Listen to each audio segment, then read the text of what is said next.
Yeah, so the question was basically saying that SMBs, they are investing lots of money in just the transformation to begin with, and then the adoption, the change management side can get left to the wayside because, like you mentioned, there's a price tag to those pieces as well. So I know that from our perspective, it's kind of front loading with, what does success look like and how do we get there? And the technology is just a tool or an enabler to get to that end goal or that business case that we're trying to solve for, and making sure that it's not just the new technology that's the fix to the problem. There's all these different pieces, like you were saying. So starting with the end in mind, but also having clear expectations from the start on pricing, timelines, resources needed. All of these pieces, I think, kind of play into your point there in saying that you're not just buying a new technology stack, you're also paying for or investing in the adoption side of it too. Because if you buy a shiny car but you don't have the keys or you don't have a license, then what's the point of having the Porsche?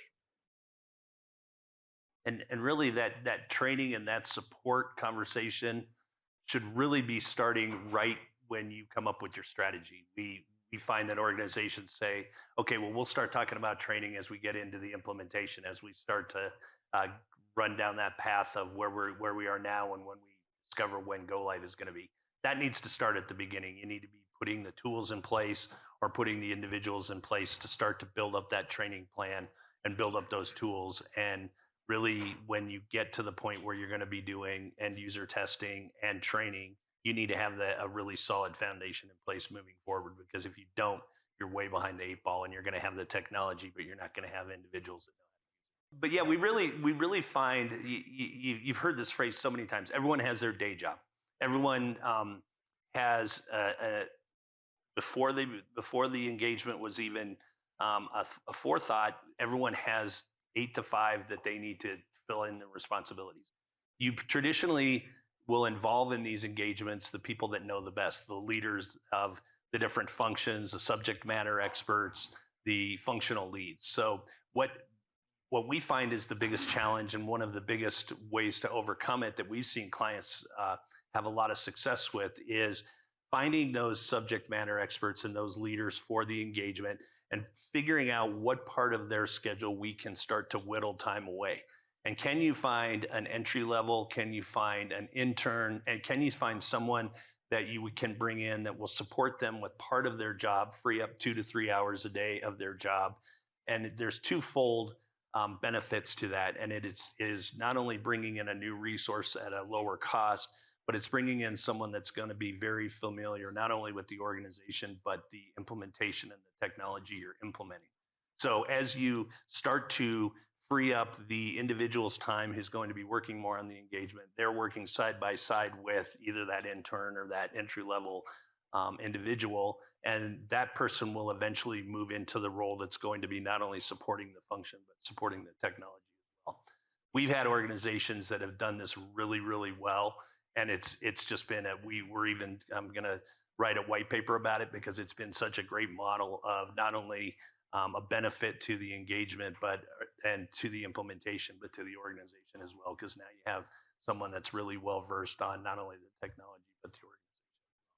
Yeah, and I think looking at it from the SMB perspective as well, it presents a really nice opportunity to upskill and allow your younger workforce or your less experienced workforce to take that next level up, to take on more of a leadership role, to have ownership in the project. And then once you do go live, then this person is someone that the organization will go and look to. So I know that that's one piece that I really enjoy about this job, is allowing opportunities for some of these younger entry level type workers to really step into that leadership role, master the project, and then also be that person that the company is going to go to once you do go live and you're starting to operate on this new platform. Yeah, I like your point, and I want to say this so we could get this on the recording as well.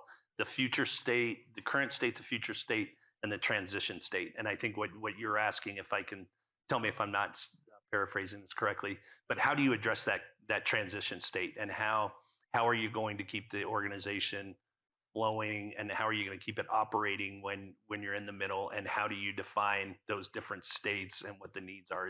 I think the key to communication, and Fred and I are on an engagement a couple of weeks ago where we were just talking through this exact challenge. I think the key with communication is you have to find the right medium for the right audience. You might have some parts of the organization, you need to have this type setting every time you want to communicate the big challenges and the big milestones and the upcoming events on an engagement. Some organizations or some functions are as easy as just sending out an email. I think the key, and where we have seen such success and where we have seen such failure, is if you don't have consistent, clear, and concise communication. And it needs to be, here's where we are, here's where we go, here's where we're going, here's what it means to you, and here's how it looks in the overall scheme of things, and the overall go live, and the entire engagement as a whole. And you've got to keep it short, you've got to keep it clear, and you've got to keep it consistent so that everyone knows each week I'm going to either be in a roundtable setting, or I'm going to be in a town hall, I'm going to get an email. We have clients that are having a lot of success with video conferencing now, and with sending out short video clips to their staff and to the different functions. But it just has to be consistent, and it's got to be short. People don't want to spend an hour watching a video. They want 5 to 10 minutes to really learn what's going on, how it affects them, and what's coming up in the future.